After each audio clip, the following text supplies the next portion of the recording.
So after a short extension of the Blackout beta earlier today, it did finally come to a close after testing 100 players in the server, which is pretty cool, but it did finally come to a close at 12 p.m. Pacific Standard Time, or noon at that point, so 3 p.m. Eastern, and I believe 7 or 8 p.m. GMT for those guys in Europe as well. But regardless, now we're kind of getting back to normal. We're back to the normal set of the daily routine for Call of Duty and what we have on deck for the current year again, until the next title comes out in just under a couple of weeks now.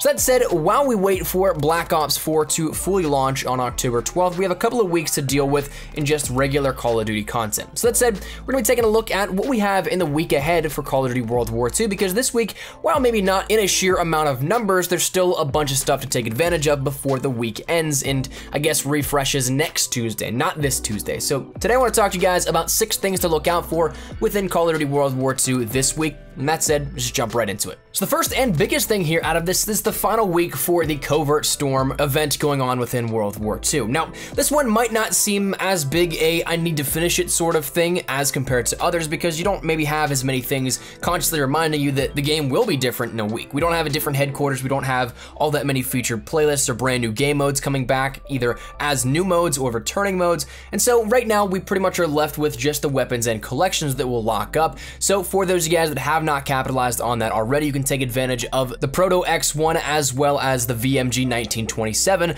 Both of those have absolutely awesome variants in the Covert Storm section alone. There's also 2 uniforms which are pretty awesome if you guys want those as well, but if you guys are looking for a variant of either of those, they're actually relatively affordable if you haven't even chipped away at any piece of those collections from items you got out of supply drops. I think altogether they're right around 40,000 armory credits for both of them, which is about 10 to 15,000 armory credits cheaper than that of what we normally see 2 weapons bundled with whenever they go in as their own collection items. So that said, both the Proto X1 Antimatter as well as the VMG 1927 Isotope variants, they are so cool, and definitely if you guys want to take advantage of those, I definitely suggest it, but this is your last week to do so. So make sure you get that in if you guys are at all interested in that. There's also been some Covert Storm bribes going out as well daily in the orders, and then there's some other things you can also get out of that. So you have the opportunity to get a couple of different ways to chip away at things like this, but regardless, it's the last week for these collections to be live, so make sure you don't miss out. After that, we did mention a little bit about some orders being out there for Covert Storm, and these orders are going to refresh probably tomorrow a little bit,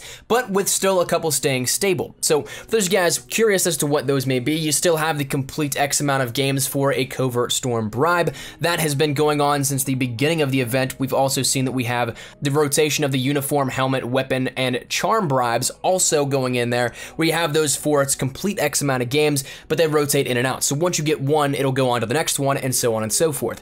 Afterwards, I'm assuming it's going to also be one of the kill-oriented ones, so you can end up getting just a supply drop out of that. That is what happened the past 2 events with these things, but I haven't progressed through all 4 just yet to actually confirm that with you guys. But additionally, we'll also, of course, have our weeklies change out as of tomorrow. As for what those may be, who knows, they're on a seemingly regular schedule, so nothing out of the ordinary that we haven't seen before. But for those of you guys still wondering, yes, the daily orders of the Covert Storm bribes and also the specific item bribes are in there as well. Currently, there's also an SMG and Heroic Uniform bribe in there as the special order. If you guys want to take advantage of that, that might be replaced tomorrow or go away tomorrow, so if you want that opportunity to get that again, that's a great time to do so. Switching over to contracts now, since that's the flip side of the orders, currently we have the weapon contract of the 3-line sniper rifle available for 10 sniper headshots, and you have about an hour and 20 minutes to do that. It'll cost you 5,000 armor credits. This is, of course, our newest batch of weapons outside of what we had for Covert Storm. That's available until tomorrow at 10 a.m. Pacific Standard Time, but as of tomorrow, it actually does refresh, to which we'll end up getting the Volkssturm Gewehr coming back with the Quartermaster. So Butcher is offering the Volkssturm Gewehr one more time here out of this. We've had it once or twice before throughout the year, and also there was, I believe, a special order to complete this at one point as well, just shortly after Winter Siege started. But that said, you can end up getting this now as of tomorrow, probably again 5,000 armor credits for an hour time frame, right around there, and maybe 25 rifle headshots or 25 rifle kills, whatever it may be. But that's going to be available for you guys to pick up tomorrow if you don't have any of the variants for the Volkssturm Gewehr. I still stand firm in the sense that I think the Volkssturm Gewehr is one of the most fun weapons to use in World War II, and it also packs an insane punch. So if you don't have any of the variants here of it, the default Volkssturm Gewehr is honestly not all that bad. Iron sights are still pretty solid, and of course performs just like any variants. Now, one final note that I want to make it on the contract end of things is that you may not have noticed this if you were caught up in Blackout, because I know that I certainly missed it initially, but there's a couple of contracts that were actually changed as of this past week in which they are insanely cheap. Right now, you have 4 of the available contracts that will grant you 2 supply drops and 2 of them granting rare supply drops. You get a regular supply drop for getting 10 kills after diving for only 100 armory credits. Another one for a dom kill contract of getting 35 kills in domination for only 225 armory credits. Then for a rare supply drop, a kill contract for 25 SMG kills for only 100 armory credits. And then another kill contract for 25 shotgun kills that will give you a rare supply drop for 50 armory credits. These are the cheapest contracts that we've seen for supply drops, if I'm not mistaken, since launch and potentially even ever. So I don't know if this was intentional, I don't know if this is a little bug or something, but definitely go on, check these out, and grind some supply drops daily until maybe these end up getting fixed, maybe at the end of the event or whatever it may be, but I wanted to give you guys that little tidbit of information. So hopefully you can use that to your advantage. After that, I want to talk a little bit about the midweek mobilization as well as weekend warfare, just kind of recapping that very briefly here for you guys. The midweek mobilization is going to start on Wednesday at 10 a.m. Pacific Standard Time, and that's going to be double XP when you party up on Shipment.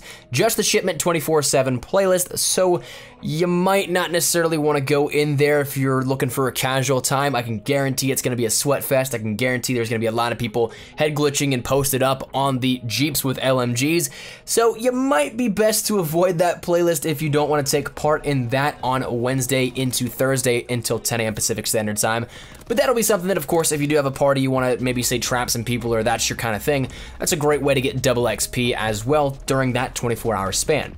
As for the weekend warfare, that is going to deal with a triple-double weekend from Friday at 10 a.m. Pacific Standard Time to Monday at 10 a.m. Pacific Standard Time, once again on Shipment. So that said, that's going to be just everything. You can play solo, you can play in a party, whatever it may be, and you'll end up getting double XP, double weapon XP, as well as double division XP. So you have a lot of time here to play around with this, and Shipment already being a great way to rank up to begin with. Triple-double on this is going to be insane sometimes for ranking up. So you might be able to do some damage if you need to rank up a little bit. You need to get some things for your division done. You still haven't gotten that AS-44 with a new commando division. You still need to get some of the stuff for the ZK with the cavalry division maybe even. But regardless, whatever it is, you have a great opportunity to do so for this upcoming weekend with a triple-double. Second to last thing I want to mention here in this video deals with the community challenge progress. Now, as it stands right now, we are past tier 2, so we ended up getting that weapon charm. You can end up getting that from your mail station if you haven't logged on since we completed this, but it is something that is of course very cool, but we still have 3 more tiers to go with this.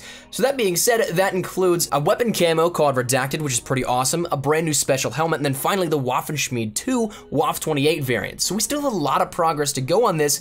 With 1 week to go on the event, it's not really looking all that bright. I mean, of course, it totally can happen organically if we end up all coming back to World War II after Blackout, and maybe that sort of week of the beta really was a big hindrance in terms of player numbers and people calling in streaks and all that kind of stuff, but who knows, maybe it's something that is the big reason, maybe we just actually won't do it. So maybe we might need some help from Sledge here on this to inorganically boost that number. We may have seen that before in the past, but there's of course no way we can ever really tell about it, but we still have a lot of work to do. So if you guys want to do your part, of course Ordnance with Molotovs, Recon, and Counter Recon are a fantastic way to get all those done. And of course with Shipment coming up this weekend, you're going to be able to bust out a ton of streaks. I can almost guarantee you can end up getting, with that loadout, probably 15 to 20 streaks a game. So you can definitely do your share here with that one, but regardless, hopefully we complete this. We'll know more, of course, as the week progresses. That said, that leads us to the final thing that I'll mention here with this, and that is the next Sledgehammer weekly blog update. Now, as for whether it'll be an actual Reddit post or a genuine blog post, we don't know just yet. The last one that we saw actually on their blog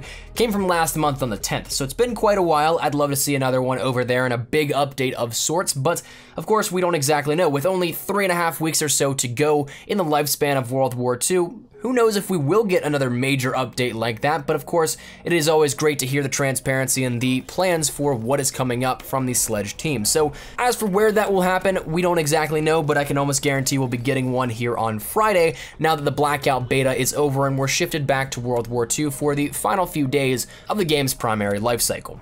But that said, that is where we're gonna wrap it up here. That is 6 things to look out for within Call of Duty World War II this week. Again, in terms of just sheer numbers, there's not all that many, but there are some things that are of course course, of importance throughout this week you can take a look for. Mainly that being the end of Covert Storm and taking advantage of everything in there, and also then my second biggest thing is the community challenge progress. So that said, let me know your thoughts in the comments down below. Which are you looking forward to the most? Are you guys hoping to see progress on, or whatever it may be? Let me know your thoughts in the comments down below. That said, hopefully you guys enjoyed the video. If you guys did, make sure to drop a like down below. If you guys are also new to the channel, make sure you guys subscribe so you don't miss a single thing regarding all things Call of Duty World War II, Black Ops 4, Blackout, all that good stuff. We got you covered here on the channel. So if any of that interests you, make sure to hit that subscribe button so you don't miss a single thing. If you guys also want to follow me over on Twitter, it's the best place to get connected outside of YouTube. Practically live on Twitter. And if you guys want to follow over on Instagram as well, a little more active over there too. So that said, hopefully you guys are having a great day. Thank you all so much for watching. My name is Espresso. Take care and peace.